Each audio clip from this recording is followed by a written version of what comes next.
On the count of 3, 2, 1, start. I am glad to know that Kerala has launched a massive decentralization drive to break this impasse. Effective decentralization will meet the challenges of development. I am sure the unique People's Planning campaign in your state has addressed this issue. Increase in agricultural production and productivity by better use of local resources, halting environmental degradation through local action, improvement in delivery of services through local control, and higher investment in priority areas through reduced leakages and the mobilization of local resources are the fruits of decentralization. Decentralization transfers power to the people. It enlarges democracy by increasing the participation of the people. The panchayat and urban local bodies should be seen as conduits for power to flow to the ordinary people.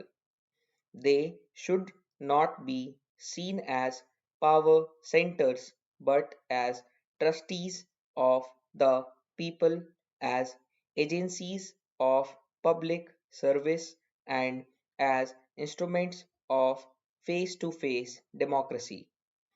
For decentralization to be effective, it has to be free from corruption, nepotism, and patronage.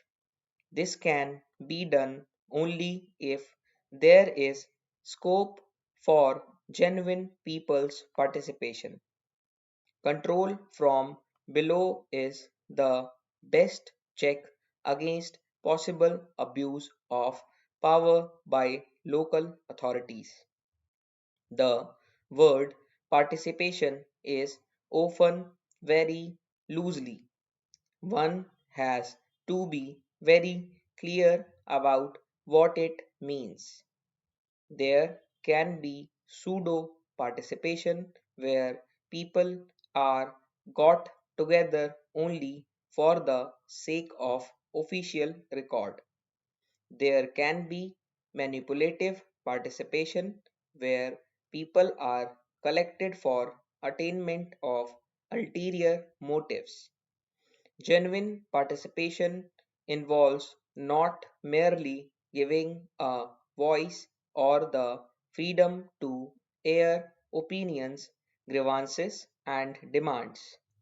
It involves the power of choice, that means people's right to decide what they want and their right to monitor the functioning of government. The Gram Sabha, where all the electors get together, becomes a critical institution of democratic decentralization. However, there is a danger of the Gram Sabha degenerating into a body of approvers or an idle group of persons. Organizing women is one of the best ways of avoiding this danger. Hence, I see Kerala as a furthering of the decentralization process and as a tool for empowerment of the poor. Dear friends, the whole nation is watching this program with interest. I assure my personal support and the support of the government in New Delhi to the success of this project and its possible use elsewhere. In matters relating to the nation's development, there should be no politics. I consider it a privilege to be present on this important occasion, and I am not saying this in a manner of formality. As Prime Minister of the country, I am invited to attend many functions and inaugurate many programs. Each one of them is significant in its own way, having a bearing on the social and economic development of our country. But some programs carry a greater emotional content in them and give a deeper sense of personal satisfaction. This is because any degree of success in these programs directly transforms itself into smile on a child's face, happiness in a suffering family, and a sense of accomplishment in the community. Today's program is one of them as I inaugurate the National Pilot Project for Early Intervention to prepare the mentally challenged persons to integrate with family and community. My heart is filled with a gratifying belief. It is the belief that here is a good deed where the government can indeed show that it has the ability to make a difference in the lives of the most neglected and marginalized section of our society. Independent India has seen many distortions in the development process, resulting in different kinds of inequalities in our society.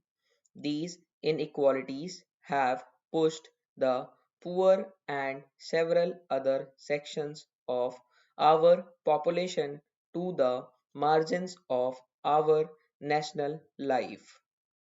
But when we look at the mentally challenged persons in our midst, and I am using the term mentally challenged deliberately as a more suitable substitute to the description mentally retarded, we find that they live on the margins of every section of society, including those that are themselves marginalized. Barring happy exception, mentally challenged persons live a life of exclusion as much in a rich community as in a poor community. With exclusion comes apathy and indifference and even carelessness. This deepens the distress of those suffering from developmental disabilities. Here, I would like to draw attention to an important difference between the treatment a mentally challenged person receives within their family and the community. Family is still a strong institution in India, even though it is coming under many negative pressures, especially in cities and towns. Values such as love and care are still fairly deep rooted in the family structure. Hence, mentally challenged persons receive affection and assistance in many families. But the same cannot be said about the community. The rapid erosion of a sense of caring and empathy in our community life is the most painful feature of present day social life in India. This lack of caring and sensitivity manifests itself most starkly in the treatment given to disabled.